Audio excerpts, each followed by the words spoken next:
Olá, gente. Tô aqui para gravar videoaulas para vocês sobre os compositores, né? Alguns compositores. Nesse primeiro momento eu vou fazer sobre os três, e claro, todos mais compositores muito importantes para o piano. Então, é importante ouvir, é importante aprender também a tocar repertório deles e conhecer, né? Então hoje o primeiro nosso que eu vou falar é o nosso querido, que para mim assim é um dos meus preferidos, né? Que é o Johann Sebastian Bach, né? O Bach, ele é um compositor alemão que nasceu em 1685 e é um compositor que ele viveu a vida inteira lá na Alemanha. Ele não é um compositor que viaja, que sai, então ele fica lá na vida dele, que ele era, eu não vou falar muito da vida pessoal dele, né, só vou dar um resuminho assim, rápido.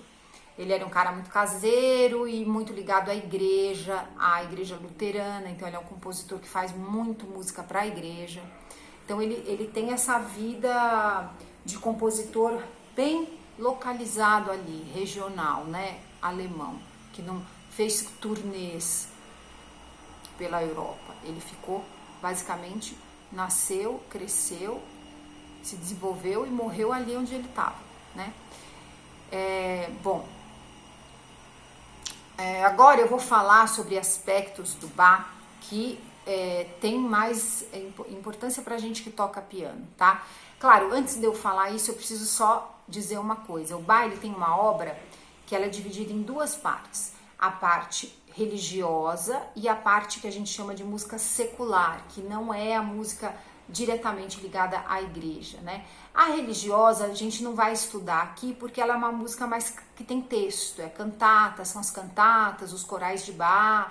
Então depois vocês se interessando, querendo conhecer, aí podemos pesquisar, ou vocês podem pesquisar e achar esse repertório todo. Mas o piano, basicamente, a obra toda que a gente conhece e toca nesse grupo das músicas seculares, tá? Uma coisa importantíssima da gente saber, pra gente tocar Bach e entender Bach, é que ele, quando ele compôs, ele não compôs para o piano, porque na época dele não existia esse piano aqui que a gente conhece, né? O que existia na época? Existia o órgão, o cravo e o clavicórdio, que são antecessores do piano, que são instrumentos diferentes. Tem o teclado ali, como a gente conhece, mas são instrumentos diferentes do piano, são antecessores do piano, são instrumentos onde o som é um pouco mais contido, não tem esse peso do piano, essa amplitude, né, de alcance que o piano tem, e nem amplitude de tamanho mesmo, né? O piano surgiu depois.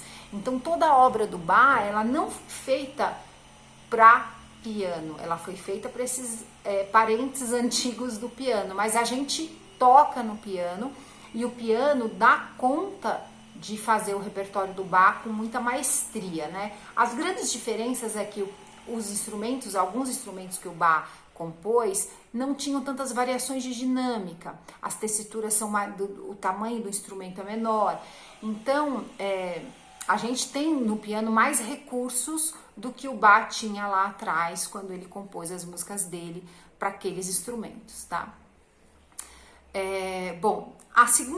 Uma segunda coisa importante da gente saber é que a obra do Bach, muito dela, assim, não digo 100%, claro que não, mas uma grande parte da obra do Bach, o grande lance da obra dele é o que a gente chama de polifonia, de contraponto. O que é isso, né?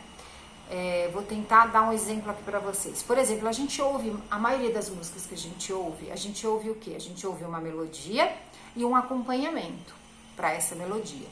No piano, se você está tocando isso, geralmente melodia na mão direita, acompanhamento na mão esquerda. Ou uma pessoa está cantando e você vai lá e faz os acordes e acompanha. Ou são dois instrumentos, um toca a melodia, o outro toca os acordes, tá? O Bach, ele se diferencia disso, não que ele não tenha algumas obras que são assim, tá? Mas a maioria das coisas que ele faz são polifônicas. O que é polifonia? Polifonia, na verdade, são várias melodias ao mesmo tempo. Então é como se você não tem esse formato melodia-acompanhamento. Você tem uma melodia na mão direita e uma outra melodia na mão esquerda que vai costurando e elas formam um tecido musical. E isso vai desde dessa lógica mais simples, né, de uma melodia que vem numa mão e outra que vem na outra, até a mais complexa, que às vezes tem duas vozes, duas melodias na direita, duas melodias na esquerda, mas basicamente são melodias e contracantos, né? Você tem uma melodia principal e outras que vão costurando essa melodia principal, e às vezes essa melodia principal ela passa de uma mão e vai para outra, né? Então esse resultado disso é muito interessante, porque ele cria essa noção da harmonia, que seria o conjunto dos sons tocados juntos, né? Mas de uma maneira diferente do que a gente está acostumado a ouvir, porque ele cria isso em cima de como se as melodias estivessem conversando, tá? Então isso é uma característica muito importante do Bach, e por isso que é tão difícil tocar Bach, por isso que é tão importante aprender e entender Bach, e por isso que às vezes também é tão difícil ouvir Bach, porque a gente tem que estar muito atento, muito concentrado para ouvir essa melodia que vai para um lugar e vem a outra. Então, não é fácil mesmo, mas depois que a gente começa a destravar essa escuta, a gente começa a entender melhor e até a gostar mais, né, dele. Então, é muito importante a gente conhecer, ouvir e tocar Bach. Aí tem uma outra característica do Bach que eu acho importante de falar também, que é o seguinte: ele não é um compositor dramático, ele não é um compositor que vai ter grandes nuances de dinâmica, de pausas, de acordes, que vem, de repente você tá tocando uma coisinha e vem um acordão. Não, o Bach ele é mais contido, a complexidade dele está em outro aspecto, que é realmente nesse aspecto da costura das vozes, né? E não na dinâmica, nem nessas nuances de pausas, grandes silêncios que vem com um som muito forte. Não, nesse lugar ele é mais contido, né? Então ele é mais tranquilo, ele não tem grandes nuances, tá? Aí a gente tem também uma outra parte das peças do Bach que são muito ricas ritmicamente falando, né? Elas são muito swingadas, são ritmos que geralmente é a junção dessa mão direita com essa mão esquerda, e essa junção ela é repetitiva, né? Porque ele pega esse ritmo e repete a música inteira, e isso cria uma certa, dá uma hipnotizada na gente. É empolgante, ao mesmo tempo tem uma fisicalidade, tá? Então tem uma parte da obra do Bach que tem essa característica, que não é a característica do contraponto, mas que é muito contagiante e muito rítmica, né? O que não tem a ver muito com o que eu acabei de falar, que ele é contido, né? Porque a coisa rítmica ela não é muito contida, né? Mas no ponto de vista da dinâmica da música, do forte e fraco, ele é mais contido. Aí, o que eu acho importante, eu vou mandar para vocês, junto com esse vídeo, eu vou mandar os links com as músicas para vocês ouvirem, né? Eu vou mandar desde coisas mais simples até coisas mais complexas, e tanto das coisas polifônicas quanto dessa outra característica rítmica, tá?